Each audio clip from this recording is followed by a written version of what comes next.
est-ce qu'on peut être chasseur et aimer les animaux? Oui, évidemment qu'on peut être chasseur et aimer les animaux. D'abord, si on est chasseur, c'est qu'on est passionné par les animaux, comme quand on est naturaliste, par exemple. On va les observer et puis à la fin, on va les tuer, bien sûr. Par contre, on n'aime pas tous les animaux quand on est chasseur, puisque, par exemple, on n'aime pas trop les espèces qui tuent le gibier. C'est assez logique. On considère que ce sont des nuisibles. Enfin, moi, j'ai souvent entendu des chasseurs dire que avoir des mots pas très gentils pour le renard, par exemple, ou pour tout un tas d'espèces comme ça. Donc, on a toujours des positions un peu différentes selon l'animal, mais c'est normal. Je vous rappelle aussi que le naturaliste, il y a certains animaux qu'il n'aime pas trop non plus, hein. Vous savez, toutes les associations de protection de la nature font de la régulation d'espèces dans les réserves naturelles qu'elles gèrent. Donc, vous voyez, il y a toujours... c'est toujours un peu à double tranchant, mais je crois quand même qu'il y a une passion pour l'animal, ça c'est évident. Même si on aime mettre l'animal dans l'assiette, parce qu'on l'apprécie aussi comme ça finalement, hein. C'est ça, c'est une forme d'amour. Alors, moi je voulais réagir. Le problème de aimer les animaux, moi je le dis jamais, parce que tout de suite je me fais tuer. On me dit, bah, t'aimes les animaux, mais tu les tues. Donc j'évite de dire ça. Par contre, j'aime la nature, profondément la nature. Et j'ai un petit souvenir d'un de mes oncles. Un jour, j'ai dit, et c'est pour aller un peu à l'encontre de ce que tu dis, j'ai dit, oh, les pies et les saloperies, elles bouffent tous les oiseaux. Et enfin, les œufs des oiseaux, etc. Et mon oncle a eu cette réponse parfaite. Il m'a dit, ben, elle vit sa vie de pie. C'est-à-dire, pour moi, il n'y a pas d'espèces nuisibles. Il peut y avoir des espèces en surnombre, mais voilà. Donc...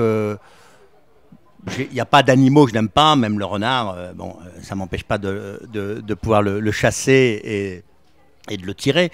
Mais alors, les anglo-saxons ont un peu plus de chance, c'est parce qu'ils ont le terme like et le terme aimer. Nous, enfin, love. Donc, et nous, malheureusement, on n'a que aimer. Donc, c'est compliqué de faire la différence entre... Alors, je pense qu'on peut avoir de l'empathie avec certains animaux quand on a son cheval qu'on connaît, son chien qu'on connaît, etc. Mais ça ne m'empêcherait pas de manger de la viande de cheval au fin fond du Kazakhstan ou du Kyrgyzstan. Voilà. Donc, le terme aimer est un peu compliqué. Je suis tout à fait d'accord avec ça. Voilà.